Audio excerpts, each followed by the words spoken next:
Hello बच्चों, कैसे सही बच्चे? होप सही बच्चे बहुत मस्त होंगे। तो बच्चों, आज मैं आपको प्रीवियस ईयर के जो ट्रू एंड फॉल्स हैं सीए फाउंडेशन के अंदर, जो पिछले 4-5 अटेम्प्ट्स में आए हुए हैं, उसका मैं आपको ट्रू फॉल्स की प्रैक्टिस कराने आया हूँ। ये वीडियो आप देख लेंगे तो आपको एक आइडिया लग जाएगा कि किस पैटर्न के ट्रू फॉल्स आएंगे एंड किस तरीके से हैंडल करना है हमें। और ये बहुत ही इंपॉर्टेंट है क्योंकि ये क्वेश्चन नंबर 1 में आएंगे और 12 मार्क्स के ट्रू फॉल्स आएंगे और ये कंपलसरी होंगे बच्चे करने। तो आइए वीडियो में चलते हैं। आइए बच्चों, ये जो ट्रू फॉल्स की फाइल है, जिसमें प्रीवियस ईयर क्वेश्चंस भी हैं और इसमें थ्योरी के भी पिछले 4-5 अटेम्प्ट के क्वेश्चंस है। तो ये वाली जो फाइल है मैं टेलीग्राम चैनल पे शेयर कर दूंगा, आप वहां से टेलीग्राम चैनल से इसको डाउनलोड कर सकते हैं। ठीक है बच्चे, आइए स्टार्ट करते हैं कि सर ट्रू एंड फॉल्स क्या आए थे। तो ध्यान से देखिएगा, हम लोग जस्ट अभी जो सितंबर 25 में आया पहले वो डिस्कस कर लें। State with reason whether the following statements are true और फॉल्स। सबसे पहली चीज, आपको रीजन देना पड़ेगा बच्चे। सर चाहे ट्रू हो चाहे फॉल्स हो, आपको रीजन देना पड़ेगा। 2 मार्क्स ईच आएगा, तो आपको ट्रू और फॉल्स बताना है और फिर उसके नीचे लाइन में आपको रीजन भी देना है। ठीक है। The materiality depends upon the amount of the item and not upon the size of the business, nature and level of information, level of person making the decision. तो एब्सोल्युटली फॉल्स है, क्योंकि एक बात बताइए, क्या बोल रहे हो? वो depends only upon the amount. उससे आगे क्या बोल रहे हैं? Not upon the size. Obviously size of the business के हिसाब से मटेरियलिटी डिसाइड होती है। How critical that information is, user कौन है, उस बेसिस पे मटेरियलिटी डिसाइड होती है। तो आपका जो आंसर आ जाएगा वो फॉल्स होगा। और देखिए एक बार क्या लिखता है, as per materiality principle all the items having significant economic effect on the business should be disclosed in the financial statement। तो अगर वो मटेरियल है तो हमें डिस्क्लोज करना होता है। आइए बच्चे नेक्स्ट पॉइंट देखते हैं। While preparing the income and expenditure account as per accrual concept, जी हाँ, इनकम एंड एक्सपेंडिचर अक्रूवल पे ही होता है। The income and expenditure is considered the period in which actual receipt and payment are made. बिल्कुल गलत। Income और expenditure हम उस पीरियड में दिखाते हैं where it is actually earned और when it is actually incurred. क्योंकि income and expenditure due basis पे है, तो ये भी क्या हो जाएगा बच्चे? फॉल्स। तो अब इसका आंसर देखिएगा, while preparing the income and expenditure as per accrual concept, items of revenue pertaining to current period are included and not actual receipts and payment। मतलब वो ये कह रहे हैं एक्चुअल रिसिप्ट एंड पेमेंट कोई मैटर नहीं करता। ठीक है। वो किस बात पे डिपेंड करता है? Items of revenue nature pertaining to current period, कि वो ड्यू बेसिस पे हमें लेना होता है। ठीक है बच्चे। Profit sharing ratio and capital contribution ratio need not be same. हाँ, कोई ऐसा जरूरी नहीं है, पार्टनरशिप में ऐसा तो नहीं है ना that your PSR should be equal to capital ratio all the time. Answer is बिल्कुल correct. It is not necessary. Profit sharing ratio is the ratio in which profits are contributed and it is not necessary to be same as capital contributed by the partners। तो ये लिख सकते हैं। depreciation is not provided, ओ भाई, not provided in the financial year in which entity incur loss। Loss होगा तो depreciation not provided, ऐसा बिल्कुल भी नहीं है, फॉल्स हो जाएगा। depreciation has to be provided irrespective of profit or loss because depreciation is charge on profit, it is not appropriation on profits। Charge होता है कि लगाने ही लगाना है, एप्रोप्रिएशन होता है प्रॉफिट होगा तो होगा। तो एप्रोप्रिएशन वाला कौन सा होता है? डिविडेंड होता है बच्चे वो। ठीक है ना। The concept that keeps business affairs free from the influence of personal affair of the owner is known as matching concept. बिल्कुल भी नहीं भाई।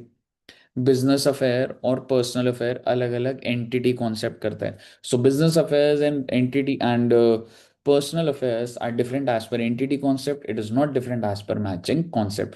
matching concept होता है income of current year should be compared with the expense of current year। ठीक है बच्चे। A company cannot issue, अच्छा तो ऊपर वाला क्या हो गया हमारा? False. A company cannot issue equity shares at discount. Company discount पे इशू नहीं कर सकती। बिल्कुल करेक्ट बात है ये, company cannot issue shares at discount as per section 53 of the companies act. और हाँ, स्वेट इक्विटी शेयर्स एम्प्लॉयज को जो देते हैं वो फिर भी वो डिस्काउंट पे दे सकते हैं, बट पब्लिक को डिस्काउंट पे नहीं दे सकते।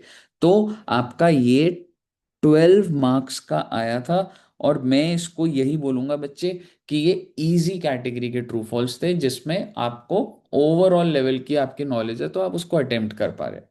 आइए जस्ट इससे पहले May 25 का देखते हैं। May 25 का सेम वही बात लिखे, देखो, state with reason whether the following statements are true और फॉल्स। चाहे ट्रू हो या फॉल्स हो, हमें रीजन देना। सबसे पहला, trade discount is recorded in the discount column in triple column cash book. Trade discount क्या होता है याद है? जब आप कोई चीज परचेज करते हो तो आप उसको क्या कर देते हैं, माइनस कर देते हैं। तो क्या हम ट्रेड डिस्काउंट को रिकॉर्ड करते हैं? Answer is no. तो ये क्या हो जाएगा? फॉल्स। आइए देखते हैं आंसर, देखते हैं। Discount column of cash book records the cash discount. बेटे कैश डिस्काउंट होता था जब हम बाद में पेमेंट करते हैं, तो तब हम उस डिस्काउंट को रिकॉर्ड करते थे। बट ट्रेड डिस्काउंट तो क्या होता है? जब मैं खरीद रहा हूँ, मान लो मैं ये कार है 100 रुपए की खरीद रहा हूँ, ठीक है, और मुझे डिस्काउंट मिल गया उसी टाइम 10 रुपीज का। क्यों? मैंने हजारों गाड़ियां खरीद ली तो 10 रुपीज पर कार मिल रहा है। तो वो ट्रेड डिस्काउंट होता है। क्या उसको रिकॉर्ड करा जाता है? बिल्कुल भी नहीं करा जाता। रिकॉर्ड नहीं कर रहे तो हम कैश बुक में कैसे ही डाल देंगे उसको, ठीक है। लेकिन कैश डिस्काउंट जो होता है वो रिकॉर्ड करा जाता है। तो यही कह रहे हैं, trade discount is not shown in the cash book. ये बात हो गई। Money measurement concept means transactions are recorded at uniform monetary unit. बिल्कुल करेक्ट है जी। मनी मेजरमेंट मींस कि they are to be recorded as per money terms, और वो तो यूनिफॉर्म ही रहेगा कि भाई रुपीज है, डॉलर है, एक कॉमन करेंसी रहेगी, टाइमिंग रहती है, ठीक है। तो बेसिकली बिल्कुल true. If a society has a separate trading activity, the profit or loss from trading account shall be transferred to income and expenditure at the time of consolidation। हाँ भाई, इसको मैं बोलूंगा कि सर ये तो हमने ऐसा ना कहीं देखा नहीं है। बिल्कुल। पर इसका आंसर क्या है जी? इसका आंसर है ट्रू, कि जो भी प्रॉफिट और लॉस होता है उसको इनकम एंड एक्सपेंस में ट्रांसफर कर दिया जाता है। आइए इसका पढ़ते हैं एक बार। Where in case of trading activity the profit and loss is transfer to income and expenditure in case of consolidated accounts. ये मैं बिल्कुल कह सकता हूं कि ये ऐसा नहीं दिखती थी चीजें। ये नया पॉइंट है, ये सॉल्व करना पेपर में बड़ी बात होती है, ठीक है बच्चे। आइए, partner in a partnership firm will share the profits according to the capital contributed in the absence of agreement। कितना easy। In the absence of agreement, it is to be shared between the partners equally। और ये क्या कह रहा है? Capital हट। तो ये क्या हो जाएगा? फॉल्स हो जाएगा। Okay. LLP should have two designated partners who are resident in India। अरे भाई ये भी कुछ ऐसा ना आया नहीं। तो बेटे बिल्कुल आपको ये भी समझ आना चाहिए कि इंस्टीट्यूट कहाँ पे मजे ले लेता है, ठीक है। LLP should have two designated partners who are resident in India, ऐसा बिल्कुल भी नहीं है, फॉल्स। आइए देखते हैं। As per Section 7 LLP, every should have at least two designated partners who are individual and at least one of them should be resident in India। भाई एक कोई रेजिडेंट इन इंडिया होना चाहिए, उससे ज़्यादा होना कोई कंपल्शन नहीं है। तो ये भी आप बिल्कुल कह सकते हैं कि न्यू पॉइंट था बच्चे, ये टफ पॉइंट बोलूंगा मैं, ठीक है जी। और लास्ट पॉइंट हमारा क्या है सर जी? या an NPO registered under 8, just to tell you, NPO जो होते हैं वो रजिस्टर्ड अंडर 8 होते हैं, can distribute its surplus amongst its members. ना जी ना। भाई साहब देखो, एनपीओ है, सरप्लस है, सर बांटने दो मेंबर में, मालिक ही तो है नहीं बेटे, ठीक है। आइए पढ़ते हैं। NPO registered under 8 can't distribute surplus to its member. The surplus must be credited to general fund for furtherance of charitable activity। यानी कि ये वाला पॉइंट भी मैं ऐसा नहीं बोलूंगा कि भाई मतलब एकदम देखे देखे पॉइंट्स हैं। तो आप देखेंगे मई 2025 के ट्रू फॉल्स ट्रिकी थे, ठीक है बच्चे। और आपको क्या करना है? आपको जस्ट अपनी अकाउंटिंग नॉलेज ही ब्रश अप करनी है। आप बोलो सर ये कहाँ से पढ़े जाएंगे, ऐसा नहीं हो पाता। इंस्टीट्यूट खुद से ही एक दो कुछ ऐसे बहुत ही अलग से दे देगा, जिसका कोई ऐसा वो नहीं है कि इट इज लोकेटेड देयर और लोकेटेड देयर, ठीक है बच्चे। आई, अब हम देखते हैं Jan 2025। State with reason whether the following statements are true और false. Matching concept is based on accrual concept. Yes, you can say, because matching concept में due basis पे income of that period is compared on due basis of expense of that period. So yes, in a way, yes, true. Matching concept is based on accrual concept as it consider occurrence of expense that do not concentrate on actual inflow or outflow of cash. Actual में inflow आ रहा है outflow उससे matter नहीं करता, due basis के expense are compared with due basis के incomes. तो इजी बोलूंगा इस वाले को तो वैसे मैं, customer of the business should not be consider users of accounts. आराम से पढ़ते हैं। Customer of the business should not be considered as users of accounts. क्यों जी, बिल्कुल बेटे, कस्टमर्स जो होते हैं, अगर मैंने करोड़ों का सामान खरीदना है, वांट टू सी कि वो कंपनी बंद तो नहीं हो जाएगी, आफ्टर सेल सर्विस कैसी होगी, तो डेफिनेटली यूजर्स हैं। तो बेसिकली क्या हो जाएगा, it will be false. Customers are concerned with the stability and profitability of enterprise, therefore they are actually the users of financial information. Under inflationary condition, inflationary का मतलब प्राइस बढ़ता जा रहा है, बढ़ता जा रहा है, बढ़ता जा रहा है, बढ़ता जा रहा है, FIFO will not show the lowest value of cost of goods sold. ये क्या बोल रहा है, देखो, अगर इन्फ्लेशनरी ट्रेंड है तो फर्स्ट इन फर्स्ट आउट होगा, तो मेरा जो क्लोजिंग स्टॉक है वो तो एकदम हायर प्राइस पे ही आ रहा होगा, क्योंकि जो पुराना वाला स्टॉक है वो तो निकल गया और उसको मैं पुराने प्राइस पे ही बाहर करा होगा। तो मेरा जो स्टॉक बच गया वो कौन से प्राइस पे दिखा रहा होगा, वो एकदम लेटेस्ट प्राइस पे दिखा रहा होगा। ठीक है, तो विल नॉट शो लोएस्ट। सबसे पहले तो चलो COGS, opening plus purchase plus direct expense minus closing stock. अब मुझे बताओ, क्लोजिंग स्टॉक तुम्हारा बहुत ज्यादा आ रहा होगा या कम आ रहा होगा? बहुत ज्यादा आ रहा होगा। क्यों? क्योंकि लेटेस्ट प्राइस आ रहे होंगे इसमें, और लेटेस्ट है बहुत ज्यादा। तो अगर जो ज्यादा आ रहा होगा तो मेरा सीओजीएस तो कम आ जाएगा ना, तो इसका मतलब मेरा सीओजीएस कम आएगा। और ये क्या कह रहा है, विल नॉट शो, फॉल्स हो भैया, it will show lowest COGS under inflationary. LIFO and weighted average will not show. FIFO will show latest COGS. Why? क्योंकि FIFO मेथड में, ध्यान से सुनिएगा, FIFO मेथड में मेरा क्लोजिंग स्टॉक लेटेस्ट प्राइस पे आएगा, ये मानते हो? FIFO मेथड में मेरा क्लोजिंग स्टॉक लेटेस्ट प्राइस पे होगा, और लेटेस्ट मतलब एकदम मोस्ट रीसेंट परचेज प्राइस पे होगा। और वो क्या है, इन्फ्लेशन वैसे ज़्यादा है, तो अगर वो ज़्यादा है तो सीओजीएस में उस चीज़ को मैंने कम करा होगा, कम करा होगा तो सीओजीएस तो कम ही आ रहा होगा ना। आई होप आपको क्लियर है। For redemption of preference shares, proceeds from fresh issue and debentures can be utilise. भैया एक बात बता दूं आपको, इक्विटी शेयर के प्रोसीड तो यूज हो जाते हैं, डिबेंचर्स कैन नॉट बी, तो ये क्या हो गया आपका फॉल्स। और आप क्या कर सकते थे, प्रोसीड्स ऑफ फ्रेश इशू या फिर free reserves can be used. I hope आपको याद हो ये चैप्टर। और by capitalisation of undistributed profit, combination of both, but the proceed from issue debenture can not be utilised. Bookkeeping and accounting are synonym terms, are, I'm sorry, are not synonym, they are different from each other। बिल्कुल correct बोल रहे हो जी। Book keeping and accounting are different from each other, बिल्कुल। Book keeping एक छोटा word होता है, वो सिर्फ जर्नल एंट्री और लेजर तक होता है, अकाउंटिंग उससे आगे होता है। So bookkeeping is recording phase, while accounting is concerned with summarizing phase of the accounting system.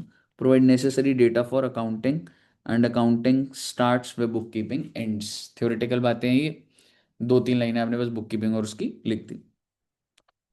Ledger is also known as principal books of accounts, बिल्कुल करेक्ट। याद करने की बात है बच्चे ये। It classify all the amount rate of particular account, then it is the base for preparing trial balance. A ledger is also known as principal books of accounts. I hope आपको यहाँ तक क्लियर है।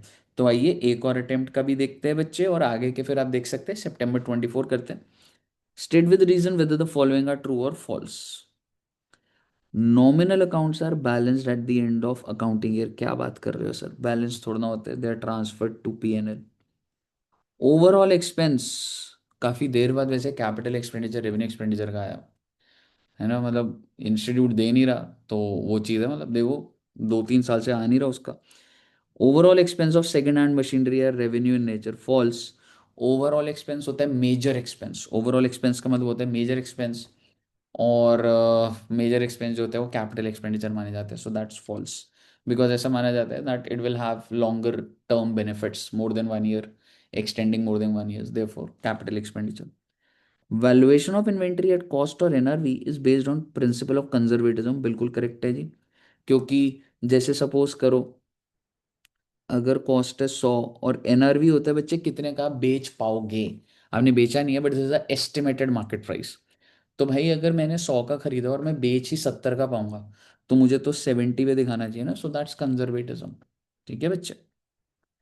Promissory note can be made payable to the bearer, बिल्कुल भी नहीं। Promissory note can not be made payable to bearer, the payee must be a certain person. ये तो हमने थ्योरी में लिखा भी हो, आपको याद हो तो। Receipt and payment of NPO follow accrual, क्या बात कर रहे हो सर, रिसिप्ट एंड पेमेंट तो एक्चुअल रिसिप्ट को डेबिट साइड पे लिखता है और एक्चुअल पेमेंट को क्रेडिट साइड पे, वो कोई अक्रूवल फॉलो नहीं करता।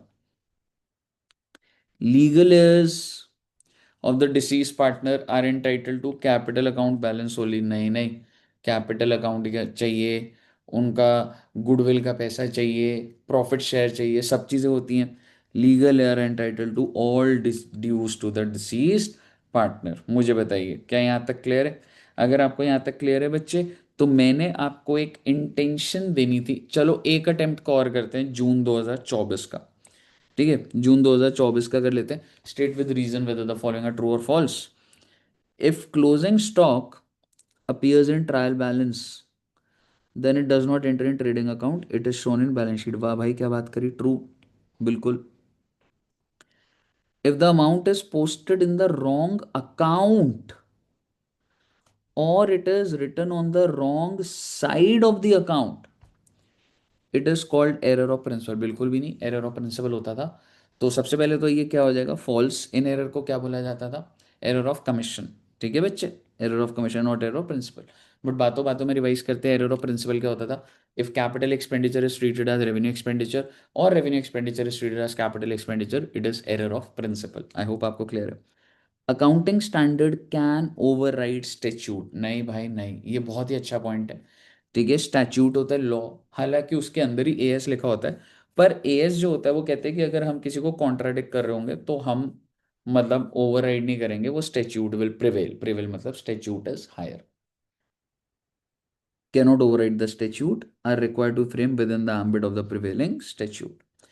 Promissory note is different from bill of exchange, बिल्कुल, because the amount is paid by maker in case of former, former का मतलब जो पहले वाला है, former मालूम है, former है promissory note, and by the acceptor in the latter, latter मतलब जो लेट नाम आया था, that is bills of exchange. इसको एक बार एनालाइज करते हैं। Promissory note is different from bill of exchange, बहुत अच्छी बात है, डिफरेंट तो है, because the amount is paid by maker in case of former, मतलब प्रोमिसरी नोट में वो जो बनाते हैं वही, बिल्कुल सही बात है। एंड बाय एक्सेप्टर, बिल्कुल करेक्ट है, तो ये ट्रू होगा बच्चे। I, in case of promissory note it is the maker who makes the payment, क्योंकि प्रोमिसरी नोट मैं प्रॉमिस करता हूं कि मैं आपको पे करूंगा, तो मेकर मेकिंग द पेमेंट। लेकिन बिल ऑफ एक्सचेंज में जो एक्सेप्टर होता है, बनाता कौन है, seller, acceptor makes the payment. I hope आपको क्लियर हो। All errors are rectified by means of journal entry, बिल्कुल भी नहीं, कुछ कुछ लेजर में जाके भी ठीक करी जाती हैं। Errors not affecting the trial balance can be rectified by passing rectifying journal entry. सीधी सीधी आप सिंपल लैंग्वेज लिख सकते हैं, if the error is a two sided error then journal entry is required, but if it is one sided error then we can correct it in the respective ledger। revaluation account is also known as profit and loss adjustment account, हाँ जी sir, true, बिल्कुल true, because it is another name of revaluation account.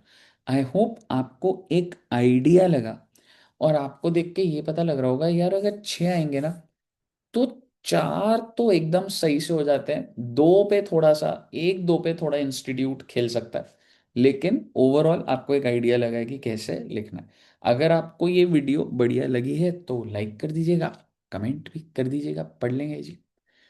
तो इतना रखते हैं बच्चे, और बहुत ही जल्द नेक्स्ट वीडियो लाऊंगा और मिलेंगे बहुत ही जल्द। Bye bye bye bye.